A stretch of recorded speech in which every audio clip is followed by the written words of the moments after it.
Hello, welcome to part 2 of S. Chamberlain 5150's YouTube channel about the Performance Bagger build series. I don't really know what I'm going to do today. Came down to the shop, going to toy with some stuff, see what I want to work on, but give a little bit more of an overview of what we got going on the bike. She's dirty.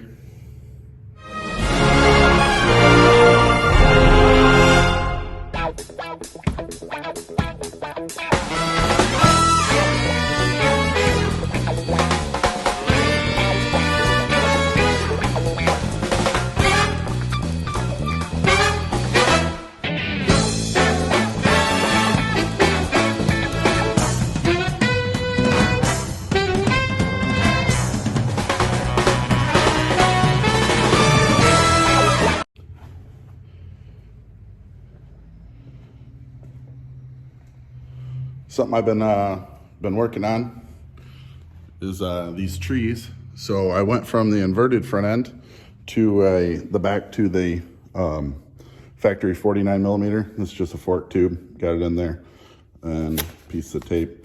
I have 6-degree trees compared to the factory. I think there are 4-degree trees that are in it. So I'm actually raking it out. And then I'm gonna do a 2.75 over Nix 30 kit from Big Bear. And I'm gonna try that out. It should bring my trail down to 5.5. So we'll see if I like that. If I don't like it, I'll go back to the stock trees. Yeah, bunch of things to work on, as you can see. So we will keep tooling with some stuff. Oh yeah, this is a little idea I got going on.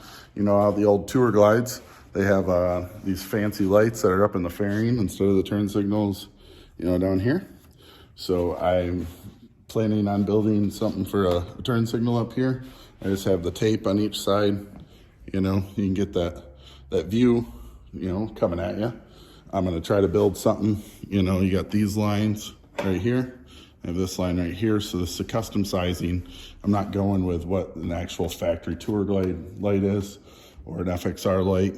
So we'll see how I like that. Just a little idea I came up with. I got my Horsepower Inc. Shorty exhaust. I'll probably try to throw that on there today and give it a little test fit. See how everything looks, you know. Don't be afraid to bolt some stuff on and take some stuff off just to get a feel of how everything's coming together, you know. The exhaust bracket, pipes, that, springs, new gaskets. We got T-bars right there. These all need to come apart, need to get recoated. Going with a different color this time, getting away with the gold. But we'll have to see how that goes because I'm not really telling everybody what color I'm painting the bike. What? I'm painting the bike? Another thing on last episode, this is where we left off with the bags. I don't think I'm gonna do anything with as far as filling these in yet. I just gotta make sure that's the cut I like and the feel. I'm probably gonna wait for my buddy that's a body guy to help me with putting those together so I don't completely warp them and get them all bad, but we'll do that. Side covers. I have my own design that I built.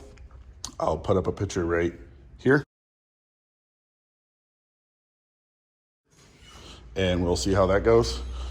So if you want to follow that on Instagram, that's Screamin' Speedin' Fab. I have a nice triangle stainless side cover. So show those. Hey, Jack. So I'm fitting up this bracket for the Horsepower Inc. exhaust, and the first little issue I'm finding is I think there's going to be a clearance issue from this passenger peg to right here. I have it mounted on the lowest setting because I'm tall, and then sometimes I throw my feet back here. But either it looks like I'm just going to have to chop the bottom of this right here, you know, because structurally there's a bolt up in there. That's what holds it. Then it lets you slide, or you have it up in the higher setting. I will probably just put it in the higher setting and it won't be an issue, but just a heads up. to the factory position. I now have plenty of clearance because I know the muffler clamp goes on here and it goes on top, centerpiece, bottom piece, that bolt through the bottom. I'm pretty sure, as they had on a different video. So I'm going to start mocking up these pipes loosely and see how this goes. So we transferred these over. These are the factory clamps. Came with new lock rings.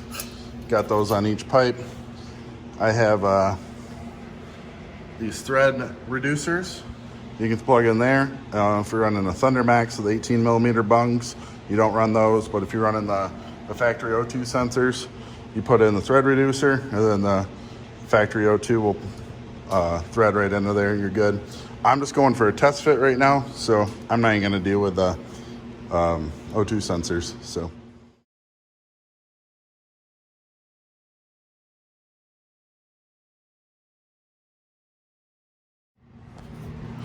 So since it's just a test fit, there's exhaust gaskets you gotta change out. HPI provides those. And then we have those. Everything is loose on here. Sorry, trying to do this with one hand. Everything's loose. If you have nice covers, you might want to tape those up. I don't have them taped up because this whole motor is coming apart and everything is getting recoated.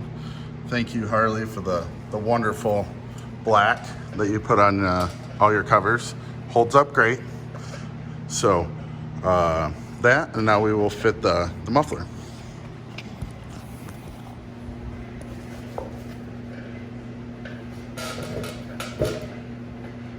Normally, take a little anti-seize, put some anti-seize right here. I'm not doing it because it's test fit and the anti-seize gets everywhere.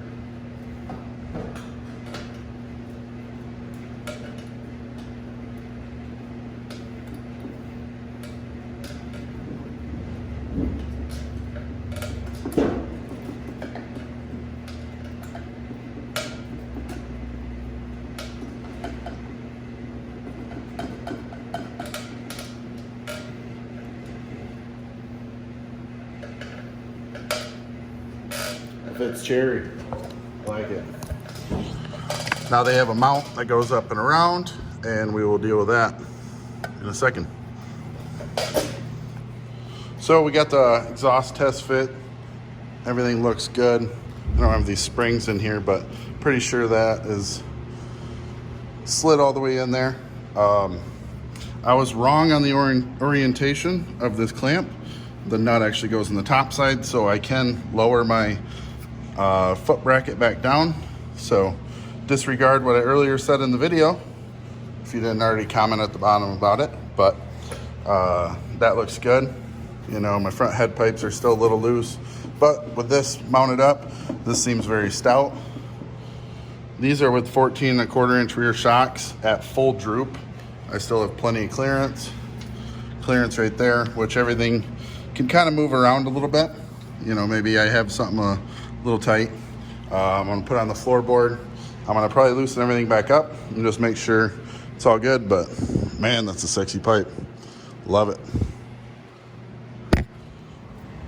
So I got the exhaust all on here, everything. And as you can see in the floorboard mounted, everything fits wonderfully.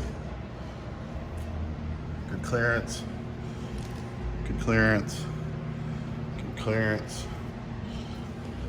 I don't have to space out the floorboard mount at all, like some other exhaust companies require you to do that. And as you can see, I already grind floorboards, so spacing those things out even farther would be the only issue. So then, as far as brake lever, that is changed. This is, I think, a Kuryakin extended brake lever for lowers. Technically, it's no longer than the stock one. It just moves this down. So, take your foot and you can just boom, or if I'm on the side, boom, instead of the stock one that's way up there. So that is one modification I like. Exhaust does work with that beautifully. I would imagine it works with the stock lever just perfectly too. But look at them lines. I like it. Everything's about the lines. Don't be afraid to test fit some parts. You remember back in biker build off days, and everything. They test fitted and built a whole bike, and then they broke it down, and then they painted it, you know? So don't expect the first time everything goes on is the last time. So nice test fitting the parts, making sure everything works how you want is a good idea. That matches my stainless motor. Sweet, I love it. This is gonna look so bitchin', especially when all this black is back to nice. You know, let's look at that. Beautiful Harley, great job on the black. You did awesome. Glad I paid a couple grand extra for the special to have the black, and it just starts to look like that. So now that I have the exhaust on, I bet you everybody's gonna be like, start it, I wanna hear it. I wanna hear it with the 124. Well, I seem to be missing a start button. Changing fuel pack. That can go right in there. Doing that, I'm changing tuners right now. So I just got the stock computer, which ain't even plugged in. I do not even have a good tune to start this thing, so I don't even want to start it. But you'll just have to wait. I know she sounds nasty. She'll sound nasty. So conclude today's video. We got the exhaust installed and playing around with the lights up top. I did a little cleaning on the bike. Got the handlebars back up here just so I can put the master cylinders, you know, keep them from hanging. You know, nobody likes to leave them hanging. Get air bubbles in the lines, which I should probably change out the fluid on everything on that, you know, because it's been about 2 years since that, so we don't want that to go bad. So yeah, just we're gonna keep on keeping on and see where next video takes us. So like, subscribe, comment, do all that stuff. Be sweet. See you later. So sneak preview on these lights, what I have going on right here. This is just a basic shape. So, remember the iPad, this is what I drew up as far as how I want it. Basically going to be a fully external bolt-on, have a little diffused light. I'll probably do little LEDs, LED strips, those flat strips. I should have enough to, I'm just trying to keep it thin because there's no room behind, you know, the speaker pods up there to make this work. So this is the plan. And work this.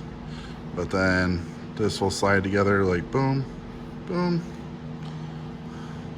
That rolled edge. I'm gonna try to make it out of 3D printed plastic at first, but maybe this will be a machined aluminum piece.